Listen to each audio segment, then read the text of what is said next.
Welcome to the From Concealment Podcast, the show for firearm enthusiasts who like to shoot, train, carry, and compete. Get ready for some shooting and sight, firearm and accessory reviews, and of course, insight on concealed carry. And now, broadcasting from behind enemy lines in the From Concealment studio, it's Pete Mitchell and Dan Sams.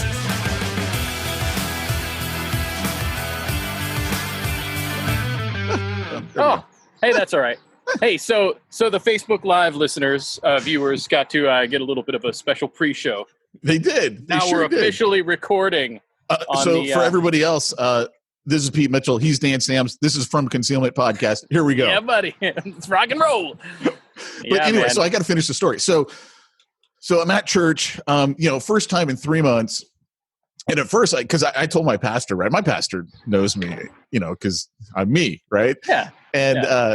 And he'd emailed, hey, we're trying to take a litmus test. How's everyone feeling? Are you going to come? Are you going to wait? Because right now it's anybody's guess, how people are, especially here in California, where I'm telling you, 85 to 90% of everyone is still like, we're going to die. And I don't know, maybe I will die from this thing, but I'm not really worried about it. And if I'm not going to live in fear. Yeah.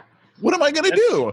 That's my wife and I both were like, we're not going to live in fear. We're going to live our lives. We'll be smart. We'll wash our hands. We'll do whatever, but we're not going to live in fear. We're just not. She's like, the Lord has counted our days. We knows exactly when it's time for us to go. If we go, we go. And we've quoted the whole, to live as Christ, to die as gain.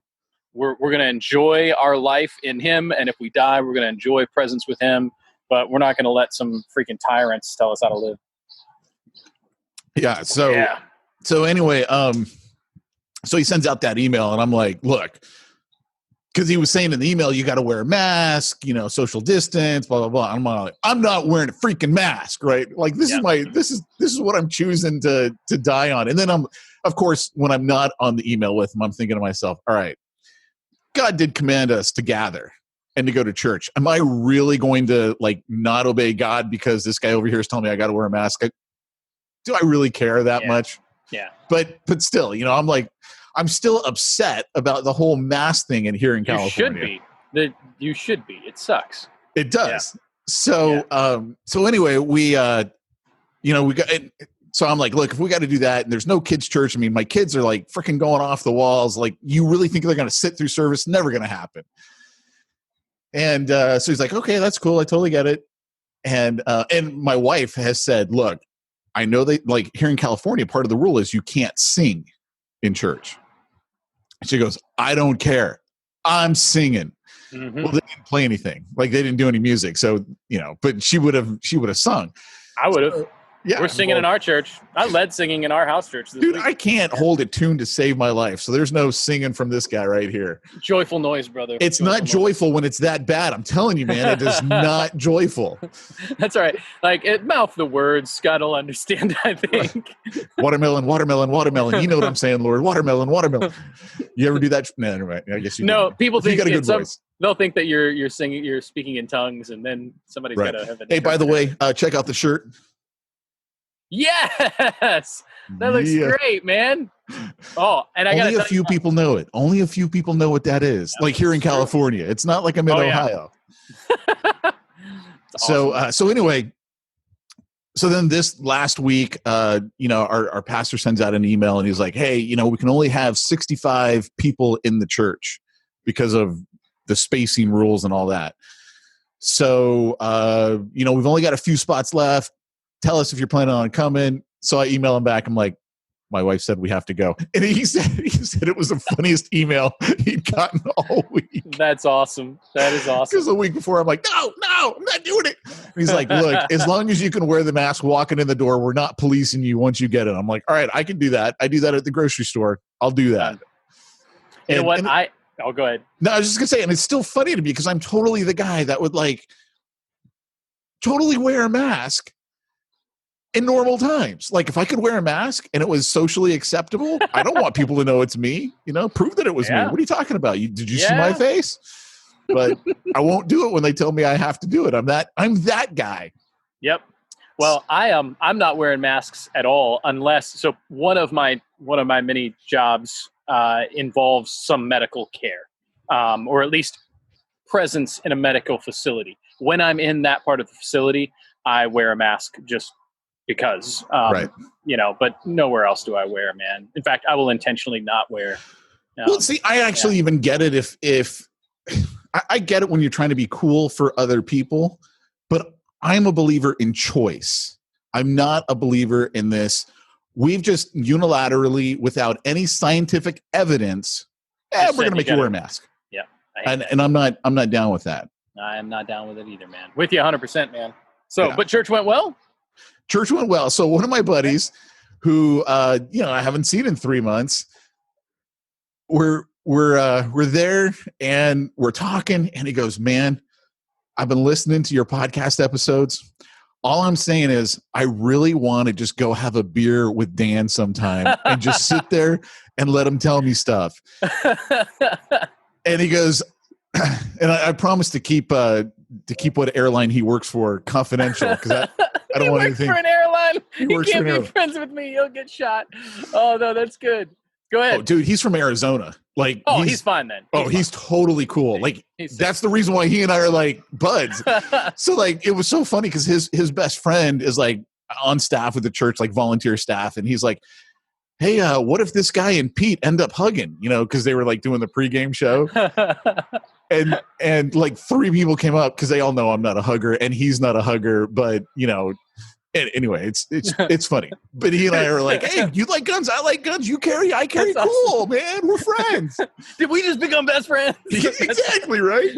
That's awesome. So he goes, yeah, every time Dan's talking, he'll like mention something like MK Ultra or whatever, and he's like, I write it down real quick, and I'm sitting there at my computer and I look it up. Oh man, my airline's got that website blocked. I got to go on my phone and check that one out. Another one comes up. Oh man, my airline's got that one blocked. I got to check that. Oh, that's great. So, dude, we're creating little disciples out there everywhere. I love it. Well, hey, tell him if he flies with an airline and he's in Northeast Ohio, I live in proximity to an airport.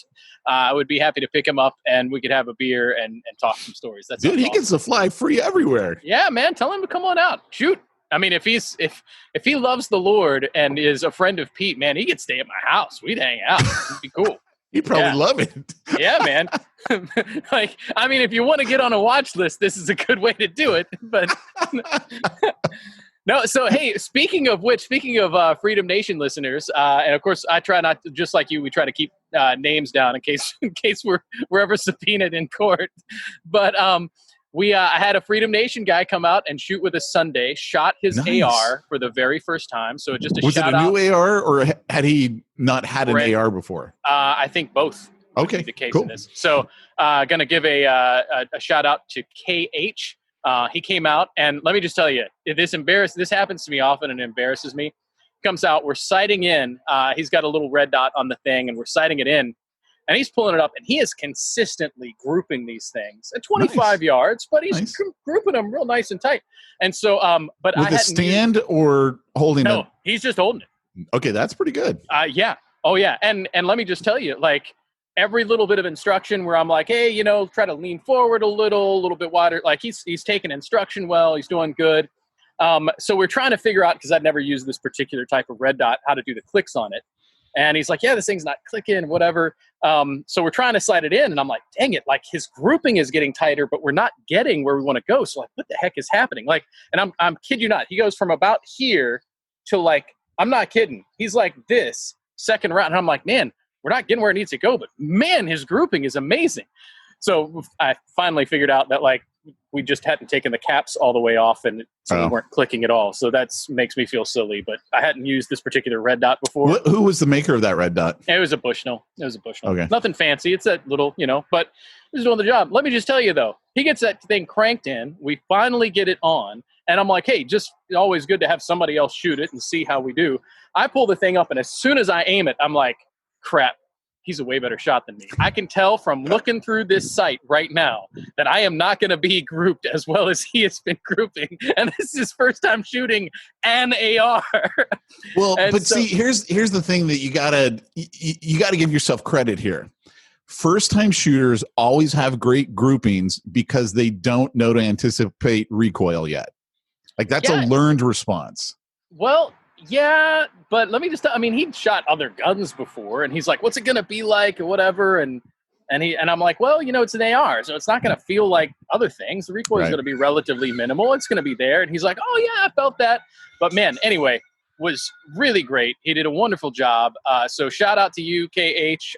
Had some good conversation about QRFs and said, "Hey man, if you're interested, we could use you on the team." Did he join your QRF too? He's like, "I got an AR. I'm on a QRF now." He's thinking about it. Nice. He's thinking about it. So I'm having a lot of conversations. A grandma last week, a grandma that I work with. When I say grandma, like, no, I mean, she's my parents' age. She's got grandkids. Like she's a solidified grandma. She's not one of these 40-year-old ladies. Like she makes jam. She's a sweetheart, but she makes jam. Right. Okay, yeah, that describes it right there. Tell you, right. She invited me over to meet with her sons because they're interested in the Boogaloo, and she wanted me to disciple them into the ways. Dan, that's a white supremacy group. Oh my gosh, it's not a white supremacy group. Well, let me just tell you, these dudes were Hispanic guys. So it's international now. Oh man, I would say a good quarter of the guys that I'm talking to are of some other nation or ethnic whatever than pale Caucasians. Right. In fact, and man, a lot of the conversations I'm having with my buddies who are doing, Black Lives Matter protests and whatever. And I don't agree with a lot of the Black Lives Matter movement. I obviously agree that Black Lives matter. The movement gets me concerned. They're feeling the same way, but they're saying like, listen, I can get out there. And they're like, what I know is the guys in the Hawaiian shirts are protecting us. And so they're like the grassroots. What's the story on why they chose the Hawaiian shirt? Do you know? Well, I don't. It gets fuzzy in the details, but we had Boogaloo, then we had Big Igloo. Somewhere along the line, Big Luau came into being. And there was something, I saw some memes, the etymology and speed of which memes change. There needs to be a word. Etymology is for words changing and whatever. But anyway, the history of the memes related to Boogaloo, I know somewhere along the line, somebody said, hey, listen, it's going to be like a luau. We're going to wear Hawaiian shirts. We're going to be smoking pigs. And so I'm like, oh, so I don't know if that's where it came from. Got that before. That's actually kind of bad. The smoking pigs part's pretty bad. Well, and it's the thing. I'm not sure if that came after the Hawaiian shirts, but I've heard. Hey, let me just say, I'm not in favor of killing people ever. I'm not approving that. I'm not supporting that either. I'm just saying I heard something about that related to that. So, yeah. So anyway, I don't know where that came from, but well, I'm telling you, my dudes out there, my black brothers who are out there, protesting and doing whatever peacefully, by the way, these are solid dudes. And they're like, man, we're getting back up and we keep hearing about it. It's these redneck boys wearing Hawaiian shirts that are backing us up. And so the grassroots communication on that kind of, I guess we call it the grassroots level, people are definitely saying, hey, you guys are not white supremacists. You are with us. And I'm like, absolutely. Yeah. So, which, by the way, while we're on that topic, I'm going to recommend the meme page. It's not really a meme page. It's the actual Instagram instructional page called Gorilla Instructor 2.0. Definitely worth checking out. Just some good old basic caring for wounds, doing this and that. And it's really going through some of the, what needs to happen in our country. And the dude is so advocate for peace, just like the rest of us. We're like, we don't want bad things to happen. But if bad things do happen, here's how we're going to respond. It was really well. So check it out, Gorilla Instructor 2.0, which is kind of a misnomer because he's advocating peace. So check him out, though. Yeah, absolutely. Man. So we got to talk about what happened in Atlanta, man. Yeah. So, guys, I'm sure you haven't missed it because it immediately lit off into more riots and protests. Protests, I'm totally fine with. Riots, I'm not cool with. Yeah. And so I watched the video. It's a long video. It's like 26, 27 minutes, start to finish. If you haven't seen it, you don't really need to see the whole thing. I would say somebody put out a clip about 8 minutes of it. So they give you the whole beginning of it and then from when everything starts to go bad. So here's what happened as I understand it. And granted, I have not watched all 26 minutes of it, just what I've seen. Yeah. Guy is in his car. Black guy is in his car. He's in a drive-through and he's passed out in his car. Cops get called. I'm assuming the cops get called. Otherwise, why would a cop just randomly go up and start knocking on his window? So you see from the cop's body cam, he's knocking on the window, banging on the door. Guy's passed out. Finally opens the door. Finally, the guy wakes up and he's like, "Hey, man, you all right?" The cop is totally cool to the guy. The guy is totally cool to the cop. No problem. He's like, "Hey, man, why don't you just pull your car over here, man, and let's just talk for a bit." Because I think he admitted to drinking when I watched it on the videos. Like, "Oh, yeah, I had something to drink, like, 1 o'clock or something." And so then the cop calls someone else to do a sobriety check. And you're watching this. Everyone's cool. Cop's cool. The other guy's cool. People are still going through the drive-through, right? I mean, it's still going through the drive-through. And finally... By the way, when you see a situation like that, that's when everybody around says, "This is not an escalation. Everything's fine." Like people, that's how you was still going through the drive-through. That's Everyone usually the trigger for everything's fine. Yeah. Yeah. He was doing the walk test. Finally they made him do the breath test, and he popped hot on that. And that's why they were like, "Okay, well," and then the cop goes and he grabs his hand just like they do and starts to walk behind him. "Okay, I got to arrest you because you've been drunk driving." And that's when it goes down. So then the guy starts to fight him. Now, at this point, of course, there's two cops there, right? Because he called the other guy to do the sobriety check. And it's kind of amazing, like the instant energy and strength you have when you want to, even in an inebriated state. Yeah, maybe even especially. You're not feeling pain. Exactly. Yeah, because you don't have any throttle on yourself. All of a sudden, you're like, "Let's just go for it." Let's just fight and see what happens. And so they take out their tasers and they're trying to tase the guy. And the guy, I don't know how he does it, but somehow he gets the taser and the guy can't shoot the taser off. And you can hear they keep trying to shoot it. And he is successfully like getting these two cops off of him. I mean, it's amazing. They're on the ground doing this, right? They're on the ground doing this. And he gets a hold of one of the tasers from the cop because he got knocked out, got in play. And, at some point in this little struggle, he gets up and starts to run away, and he's turning around trying to shoot the taser at them. And that's when the cop shoots him in the back as the guy is running away. Oh, no. Twice. That's a bad shoot. It's a bad shoot. Yeah. In my opinion, it's a bad shoot. Now, I can actually understand both sides in this situation, right? It's a bad shoot. The guy didn't have a gun. They knew he didn't have a gun. They knew he had a taser, a non-lethal weapon. But now you got your adrenaline pumping, and he's turning around aiming something at you, and you've got a gun. Yeah. So he takes out his gun, or it's probably already out at this point, I don't know, and shoots the guy twice in the back. One, I was thinking, oh my gosh, dude, first of all, why'd you take the shot with that many people around? People are still going through the drive-through. Like, whatever this drive-through was, I don't remember what it was. It must be that happened in drive-through at that time of night, because there's a ton of people there going through. And the biggest problem, and honestly, I can say in this one, you got to let the jury decide this. Whatever the jury decides once they hear everything, I got to let that one, because the guy was not innocent in this. It wasn't like they were on his neck for 8.5 minutes and then decided to plug him in the back twice. Yeah. He did fight them. So I'm not saying that deserves death by any means at all, because I think it was a bad shoot. Yeah. But I also know what happens when you have that adrenaline dump and you make a bad choice. I don't. Yeah. Well, here's what I would say. When they talk about self-defense shootings, self-defense is it's a switch on or it's a switch off, right? There's certain criteria need to be met. If the person is moving away from you, their back is turned from you, it doesn't matter if they've just said, "I'm going to come back and shoot you" or "come back and kill you." Normally that is you're not allowed to engage. Now he's trying to shoot. That's not true. That's actually not true. And the reason for that is you could still shoot someone while you're running away.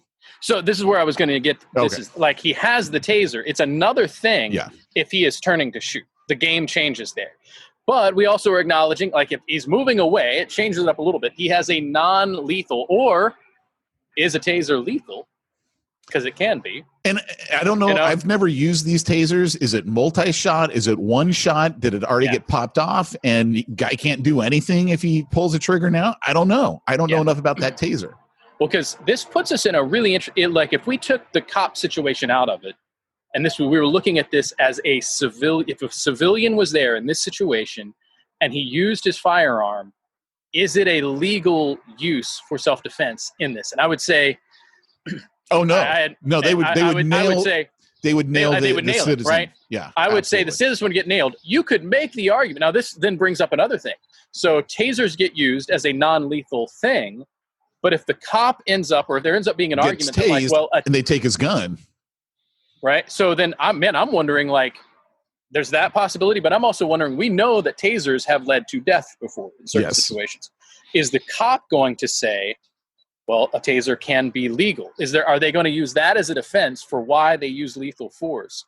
There's a lot of little fuzzy things going on, or little complications that I'm intrigued at. I would actually say most of the time, if I'm a citizen in this situation, I'm probably not going to take the shot. Right. Well, I would hope that I don't take the shot. You know, if I didn't know that what he had was a taser, and I thought it was also bright yellow. It wasn't black. I mean, I don't think this guy's got a defense. I don't think this cop's gonna have. It's gonna be tough. It's gonna be tough. I mean, the reality is, though, what if the cop gets hit by the taser and then the guy goes and takes his gun off of him because he got hit by the taser? So it's not. That's why I say, this one, I got to leave it up to the jury. What does the jury decide when they actually hear the whole story? They see all 26, 9, whatever minutes of it is. Yeah. It was two bad decisions that happened. The guy decided, you know what? I'm going to fight this, literally, physically fight this and run away. Yeah. I think what we're going to see after this, cops, you run away, screw it, let him go. I'm not going after him. I'm not going to do anything. Yeah. Well, I know this is going to be my radical kind of agorist position, but I would actually argue drunk guy asleep in his car, not a good thing. He's also not hurting anybody, right? He's not at that point. And I don't what if he would have just said, look, bud, I didn't catch you on the road. I caught you in this parking lot. It is technically illegal, at least here in California, and this is Atlanta, so I don't know what it is in Georgia. In California, if you're drunk behind the wheel, doesn't matter if you're in your parking lot, you're guilty of a DUI. So maybe that's the law there. Maybe what you just say is, look, man, I got to take you to the drunk tank, but I'm not going to arrest you. I just got to let you sleep this off, and then you're free to go. Are you cool with that? Yeah. Doesn't mean the guy's not going to flip out. Yeah. Because you didn't see him on the road, right? You see him in a parking lot. I mean, he's in a drive-through, which is kind of funny. He's in a car that's on, but, obviously he was driving drunk. See, I have this radical, I know this is a radical position. People don't agree with this position, but I would argue, I think it's terrible to drive drunk. I don't think anybody should ever drive drunk, right? But I can also point out that unless that person, while driving, hurts someone, they haven't actually violated the principle of non-aggression. And so I would say, I think what you're arguing for is the right thing. Like, the cop could just be like, listen, man, you can't be driving drunk. I'm like, I don't want you to get hurt. You haven't hurt anybody. Why don't you take a nap over here? Come into the drunk tank, whatever. You're not under arrest, but you can't drive. I would much rather us handle those situations that way than escalating it, because this kind of bad stuff tends to happen when we escalate it. Yeah. Here in California, you get a Dewey. And I don't know exactly how many years, but you're going to lose your license for several years. I had a financial services client of mine when I was doing financial planning who got a Dewey. And he was a big pharmaceutical rep. He lost his job. I mean, a Dewey is a big deal. Yeah. And lawyers here charge $10,000 to represent you for a Dewey, and you're not going to win. I think lawyers are just taking your money. But, I mean, maybe they get you, I don't know, something. But you still lost your license. So I think you I don't know. There's a lot of consequences, but I'm kind of with you in the sense that you have a responsibility. Like, you know, it was stupid to drink and drive. If you kill someone, to me, while you're driving, that is murder. It's not vehicular manslaughter, and basically you get off pretty easy. To me, no, that was murder. Yeah, I'm with you 100%. I think the consequences need to be much more severe. And but like you said, almost like if you did the crime, like if the actual crime happened. Yeah, that's where I'm at on it. Is like let's move, and I would say for everything, let's move to actually punishing people who commit crimes that actually have victims, and move to, and it's the same thing, or make things right, make restitution. Like, man, if people who steal money, they found a way to pay it back, we put them on payment plans, which sometimes happens, by the way. I'd much rather see that than the guy go to jail. That's just kind of where I'm at. And the same thing, if somebody's committed murder, let's seek the death penalty for murder and get this thing handled, rather than this like, part of the reason why I don't think it'll happen is because so many politicians get DUIs. So many of them get it. They're like, I'm not, what if I kill someone? I'm not going to go on death row. Forget this. We're not passing that law. So many politicians don't pass a lot of things because they're guilty of a whole lot of crimes. Yeah. Yeah. I mean, most of Congress isn't allowed to, like, they wouldn't pass the background check to work in my children's ministry. No. Like, that should tell us something. Well, don't you remember they came out with that report? It was like they have a special fund for the sexual abuse that they commit, and then they pay people off out of it, but it doesn't get publicly known. Yep. I mean, that is shady. These guys are crooked. These guys are evil. Shady on top of shady. And then they wonder why, like, there are people out there, I'm not advocating for this, but there are people out there that are like, let's freaking overthrow the government and hang these people in the streets. I do not advocate for that, by the way, just making it very clear. But you can kind of understand when it's like, man, pedophiles keep getting off, rapists keep getting off, murderers keep getting off, and they're in Congress, right? Yeah. And then our tax money is being used to pay off victims to keep them silent. This is the kind of stuff that, like, there have been revolutions over less before. Yeah. Far less. Not advocating for violence. I'm just saying, like, those guys in Congress need to think about, like, maybe there's a reason why people are really upset right now. Yeah. So, I mean, it's a bad situation all the way around, because the guy who did the shooting was the guy who was called to do the sobriety check.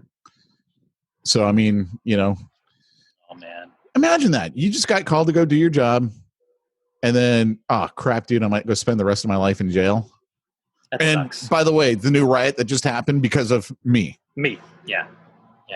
So this is where I'm not saying this is always the right thing, but if I'm the manager of Wendy's, I think I might just be like knocking on the window, like, "Hey man, what's up? Man, you okay? You all right?" They couldn't wake him up. Like, they're banging on the window. He was passed out. He was out. This dude. This is a bad situation all around, man. Everything about this is a bad situation. It's heartbreaking that someone died. It's heartbreaking that someone died over this. It's like you wish he hadn't have run. Would he have run and, fought the guys and run? I mean, he wasn't trying to fight him to beat him. He was trying to fight him to run. Would he have done that had he been sober? I don't know the guy. I don't know. Would he have been pointing a taser over his shoulder if he was sober? Yeah. Because if he didn't, I think if you take the taser out of the equation, I mean, we still don't know what that cop would have done. But would that have changed the game? I mean, even as we're talking about it, I mean, the fear is, okay, what if he tasers the cop and gets his gun? I understand that. Taser out of the equation, we might not be having this conversation. Yeah. Man. Oh, man, it breaks my heart, man. For everybody in this. But I don't think the cops getting out of this one.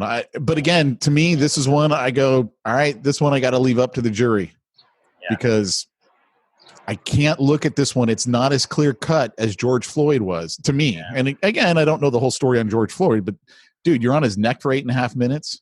I have a real problem with that. Yeah, no matter how you cut it, that's murder. Oh, totally. Yeah. Right. And then you look at the scene from the other side of the street and you see there's a cop on his chest and a cop on his legs. It's like, and he's begging to be let up. Yeah.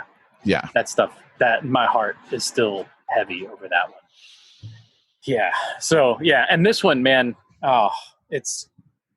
there's something about this where the cops seem to be cool at the beginning, which makes me kind of heartbroken that they were not being jerks at all. Well, and he made a big mistake, and he needs to be held responsible for that. He's shot this guy. I would say this right counts as murder. It sure looks like it. But the other thing too that I was thinking is, first of all, people got to understand, if you are not a shooter, you do not understand how hard it is to hit a moving target that is running away from you. And he does twice. But dude, there are people around. Why are you taking that shot? Yeah. The odds are, statistically, cops miss 78% of their shots or something like that. It's like, dude, don't take the shot. You could hit someone else, not in this situation. But again, you're not thinking in the moment. Adrenaline's pumping. Yeah. This is where I want to know what happens. And this is not me casting blame. I'm just really curious. We keep seeing these kind of situations where the average civilian would have never tried to take that shot, because we'd have been. The average civilian isn't trying to see. And again, to me, this is where our police are trained incorrectly. They're trained to dominate. Whereas, this is what I'm getting at. Yeah. Yeah. Okay. So keep going. No, you keep going. You good. My buddy, my best friend, Peyton Jones, lived over in Wales for 12 years as a missionary. And in the UK, cops don't have guns. So they're trained. Here's how you de-escalate the situation. You're trained to de-escalate it, to bring it down. And there are things that you say, there are things that you do, there are movements you make, your body language, everything goes into de-escalating a situation. In America, our cops are trained to dominate. The problem is, especially with a drunk person, you got one person trying to dominate. Well, no, I got to be bigger. I got to be bigger. I got to be bigger. And it just pops off. Yeah, you're exactly right. And I don't know if that's part of the reason why he took the shot. Well, what are you doing? You're running away from me, the cop. You did the crime. Who knows, right? All this happens in an instant. Yeah. Oh no, I do think, and I'm limited on my knowledge, admittedly, but there is something about there seems to be a training issue at play here. Yeah. And so part of me feels bad about, to a certain extent, this guy's doing what he's been taught to do, what he's been trained to do. And in training, you tend to react, not think, oh, this is what the protocol says I'm supposed to do. And so I got sympathy for the situation. And at the same time think, this cop needs to be held responsible. Yeah, no. Yeah. It cost a dude his life. But again, it's one of those ones that I look at and I'm like, this sucks. I got to leave this one to the jury. What does the jury decide on this? Because I don't know the whole situation. I didn't watch all 26 minutes, but from everything that I saw, this was a bad shoot. Yeah, it was. And it was just, dude, man. I literally think we are going to see, and I know you don't have a problem with this. I think there are a few jobs our government has. I think most of our laws are ridiculous and need to go. Yeah. All right. Yeah. So that's where you and I are in agreement with. Absolutely. Yep. I don't believe in a privatized security force. I think that's one of the few jobs of government is because, criminals fear cops. They don't fear people, even people with guns. They fear cops, probably because they have the money and the resources to continually come after you. So I think there's a need which we could make happen in the private sector. They hadn't successfully before, so I have a problem with that. I get you. I'm not totally in disagreement here. I think I might think of it a different way, but yeah, But I agree. Yeah. Most of our laws are just bunk. Well, and man, if we took out most of these laws, we're immediately keeping these cops from being in bad situations they shouldn't have to be in the first place. Yeah. If they're only having to enforce laws that have actual victims, well, then now people are happy to have them come because they're actually going to deal with things. Like, if you talk to most people that have had real problems where an abuser or a rapist or whatever, and man, the cops drop the ball most of the time, right? And so people are frustrated because they're like, why in the heck can I always find you if I'm going 10 over the speed limit? But when there is an actual like person trying to assault so-and-so here, you can't not, it takes you 45 minutes to get there. And then you don't fill out a report the right way. And some like people don't like cops for a reason when they're dropping the ball on that stuff, but they're happy to, pull you over for speeding. Is a DUI or a DWI, depending on what state you're in or whatever they call it in your state, is that is there a revenue generation there for police departments? Like, I don't know if there is. Like, I know with asset forfeiture, which I'm totally against, and I don't know how they got that done. Yeah. But I mean, is it like a revenue generator? Because again, maybe that's what we go to. Look, you're drunk tank. You didn't commit a crime. There's no money in that. Oh, I mean, you did commit the crime, but there's no victim. So there's no victim. I would argue without a victim. I would argue without a victim, it's not a crime. But yes, legally, yes. But legally, as far as what should be a crime, no, I'm with you. You've got. Or does that lead to more people going, oh, well, worst that happens is they stick me in the drunk tank? I don't know. I really don't know. Yeah. In my experience in most things, the more we increase responsibility with privilege, the more people start taking their responsibility seriously. But we're in such a wreck as a culture right now. I don't know if that happens. Because, the reason why I don't drive drunk is because I don't want to hurt anybody. And also, I don't want to mess up my car. I don't want my insurance rates to go up. I don't want to go to jail. There's a whole bunch of reasons. And you're a pastor, and that probably wouldn't look good to your church. That's right. Also, I don't get drunk. That's a whole other thing. I like my beer, but I don't get drunk. I think that's a sin, right? But notice this. My reasons for not doing something, I have a whole slew of them that are happening before we get to any legal reason, right? Yeah. I got a whole bunch of other reasons before that.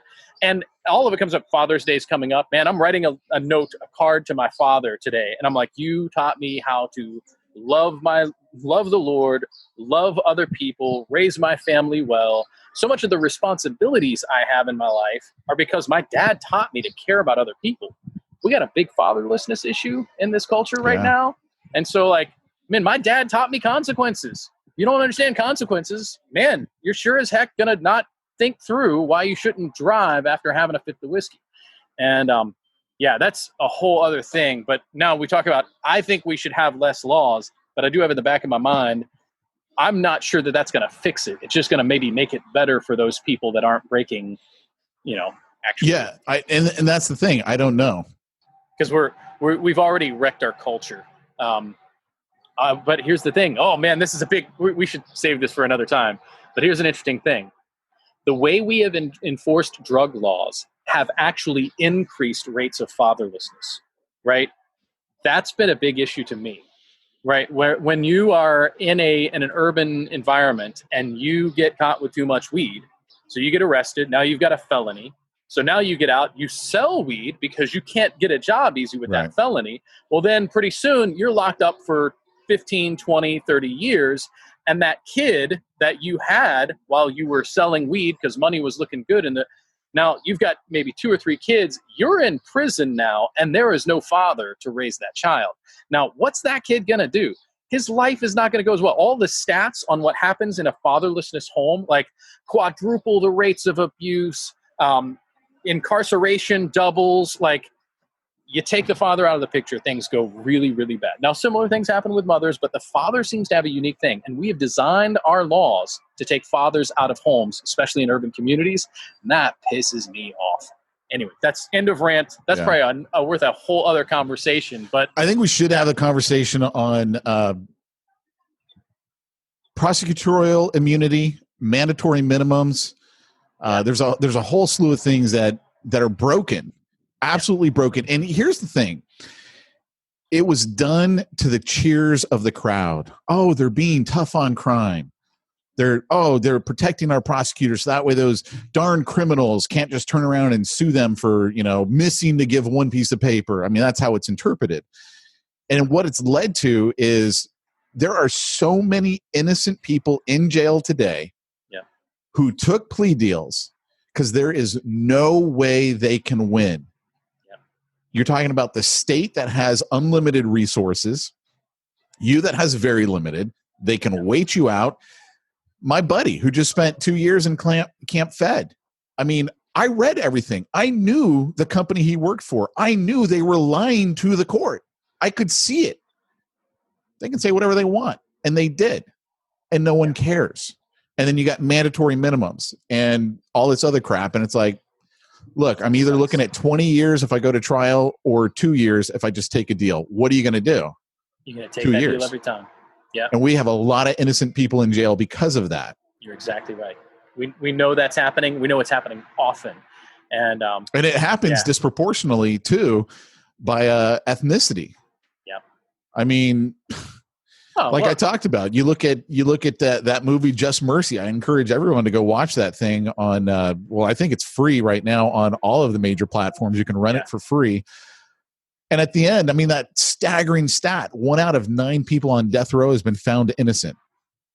On death row. That is crazy. It's insane. Yeah, but that tells you exactly what we need to know about all this stuff. And if it's 1 out of 9 on death row, how much more? How much more in all these other situations? It's heartbreaking, dude. And so now you kind of understand, guy's getting arrested, and he knows how the book gets thrown at people. Now he's got resisting arrest. Now he's got if he's got any sense at all about this, he might have been realizing, like, man, if I get arrested now, I got charges stacked against me. I'm screwed. That might motivate me to try a little harder to get away. I don't know if I'm the guy, but the problem is he's inebriated, right? So if I'm the guy, I'm sitting there going, thinking that through. Yeah. No, because they know who you are. They got your car. They got your license. They know who you are. I'd be like, if I was a cop, run. We'll send someone over to your house tomorrow. We'll pick you up then, whatever. Yeah. Yeah, that's the other thing. Like, why not just let him go, man? We'll catch you later. Well, I think we're going to see a lot of cops do that. And I honestly can't blame them. I mean, because right now, if you're a cop, dude, that sucks. It sucks to be a cop. Terrible situation. Yeah, I seriously feel bad for a lot of dudes right now. And I don't really like most cops. I know, right? I feel bad for them right now. I'm torn. I'm not a cop supporter. Like, it was funny. I was getting into it on Facebook with a buddy of mine. And I'm like, look, I'm not a supporter of cops, but here's why they don't shoot in the leg. Like, I don't know if you've, what was it, Biden, who was like, oh, why don't they just shoot them in the leg? First of all, clearly you don't go to the range that often, Mr. Vice President, former Vice President, because you don't just shoot someone in the leg. You got to be a sharpshooter, but that doesn't stop the threat. That guy still has a gun in his hand. Okay, well, I'm going to shoot you now in the prone position. I'm going to shoot you in the kneeling position. Whatever, right? Yeah. You didn't stop the threat. Besides that, like, all that adrenaline pumping through you, you don't aim for the smallest part. This is why you also don't aim for the head. You aim for the body, the biggest section of meat you can hopefully plug into. The legs are smaller and move faster. That center of mass, it does not move around as fast and is bigger. So yeah, that's the other right. When it's on the move, you don't want to aim for the head. We make this thing all the time in shooting sports. When you go hunting, which is, if you listen to the podcast, I actually don't hunt. I just like putting holes in paper. You don't wait for the deer to be running across the field to take the shot. You wait for the deer to stop. It is really difficult hitting a moving target. Very difficult. It's not so difficult when they're just standing there. Yeah. So, and the other thing too is, and this is the one thing I always try to explain to people. First of all, you die with one shot in TV and movies, but in real life, not so much. Not to say that it can't happen, just say it doesn't happen very often. Yeah. There's this great video, one of the concealed carry weapons training companies around here. For part of the training, you got to watch these videos of real life self-defense shootings. Mm-hmm. And this big guy gets shot 9 times. And then he kind of goes, all right, I don't feel so good. I'm going to sit down. Like, he didn't fall over dead after the first shot. After 9, he was like, all right, I'm going to sit down. He was still a threat, which is why he got shot 9 times. Yeah. Secondly, you shoot someone in the leg, they're still going to die if they don't stop that bleeding. You got femoral artery, you got everything else going on. I mean, most people don't die from the gunshot. They die from bleeding out. And that's what this guy died from. That's what the coroner put on the death certificate was he died from bleeding out and organ failure due to gunshot wounds. I mean, that's what happens. This is why the FUDs talk so much about carrying 45, because it creates really fast blood loss. And even then, might not. I mean, I know a guy who was friend of a friend, got shot with a 380, something like 4 or 5 times, and then beat the crap out of the guy shooting it. Oh, really? Yeah, it was a guy who was robbing the store with a 380.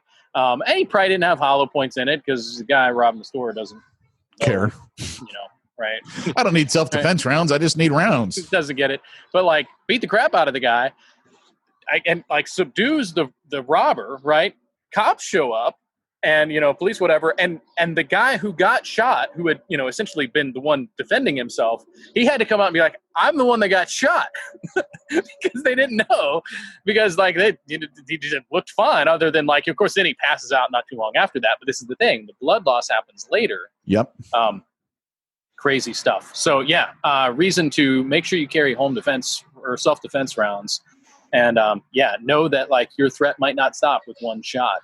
And so anyway, I know we're running out of time. Can I make a plug really quick? Please do. So this is and we need some happiness on here. So I have been pushing more and more. I would like to have another episode where we talk about this. I am pushing the 72-hour get home bag more than a bug out bag. Most of the time, you're going to need a bug in rather than out. But in the situation we're in, we're talking about riots. We're talking about QRFs. We're talking about all this kind of stuff. Getting home, potentially on foot, might be the bigger issue. So I'm trying to think through my 72-hour bag. I got myself this Whoopee hoodie. You guys know what a Whoopee is? No. So a Whoopee is the poncho liner that they issue in the Army. And it's this super lightweight, but really warm. It is the most comfortable thing. It's amazing, right? So I saw a buddy of mine had one of these made by F-Bomb. It's just called a Whoopee hoodie. There's another company that makes Whoopee hoodies, but this one you can get for pretty cheap. Black Rifle has a version of it that you get with coffee. Just get this one. It's on Amazon. F-Bomb makes it. There's other guys making it, but they tend to not be in stock. F-Bomb's making this thing. It's $45. It is amazing. So I've got myself a Carhartt rain jacket that I can wear over this, and it's like having a coat. So all season, I've got layers. This has been awesome on the cold nights while I'm sitting out next to the fire. Highly recommending Whoopee hoodie. It's awesome. I love it. My wife thinks it's ugly as heck, and I'm like, I don't care. So I jokingly call it my contraceptive hoodie, but it's really warm. That's funny. Yeah, so recommending it. So, and of course, plug for Lake Erie Arms. I'm wearing their hat today. I'm not a huge fan of the Punisher skull when it's being appropriated by cops, but when civilians have it, I'm like, oh, that's perfect. Here's the thing though. I won't wear that stuff because if I'm in a self-defense shooting situation, they'll use that against you. You don't want that while you're... Don't put it on any of your firearms. Don't get the nice grips on your definitely. 1911. Don't do that. Yeah, I wear this at my house when I'm about to backfill around my pool. That's what I'm doing today. This doesn't go out with me if I'm carrying. So you're exactly right on that. So good stuff. Tell Jamie we said hi, by the way. Yeah, Dan says hi, by the way. Everyone on Facebook says hi too, I'm sure. It's good. She's good. I've already told you the story about the time, there's a picture of you. I don't know if our listeners, a picture of you and Jamie and the kids, and you're just behind them in such a way that I'm like, you just found a single mom you thought was cute, and you jumped in behind her, and then you're like, I'm sitting. We started looking through our old Christmas pictures. We're like, which one is it? Which one is he talking about? I wish I'd saved that one because that would have been. I'd have been like, you don't save my pictures? Come on, that's like throwing away a person. What are you talking about? Well, Pete, I have my Pete Mitchell shrine. Oh, okay, that's fine. With all of the DVDs and videos for your marketing training, that I still have. I still got that. That's great. I'm like, I don't need Jamie and the kids in the picture. Like, Pete. It's good stuff. Anyway, good stuff. Check out Lake Erie Arms. Great time to be buying ARs. We got all the stuff for them. learms.net. And, oh, by the way, we are scheduling training right now. You can get online at the website, schedule the training. Good times right there. Cool. All right, guys. Thanks so much for tuning in. We'll be back next week with another episode of the From Concealment podcast. And head on over to our From Concealment page if you want to see these live when we're doing them, because we're streaming them on Facebook. and like that page. I don't know. We got like 5 people, so we're cool, man. We're growing. Yeah, man. We're going for 6. We want to get 6 people on Facebook. That's awesome. It's funny because we haven't like promoted this at all. Nothing. And so it's funny. I'll get listeners that I'm like, "Oh, you listen to the show? That's awesome." But I started telling my buddy about something that happened, and he's like, "Oh yeah, I heard that on the podcast." I'm like, "What? Yeah. What? People are listening." But like, I forgot we even had a Facebook page, and I'm like, "Oh yeah, we're publishing live. I should like our page." So like, we should promote that. Go check out the Facebook page. Check out the website. Rock and roll. Glad to have you guys following. All right, guys. We'll talk to you next week. Take care. You've been listening to the From Concealment Podcast with Pete Mitchell and Dan Sams. Be sure to tune in next week for more gun talk. Also, check out the From Concealment website for more shooting-related goodness at FromConcealment.com.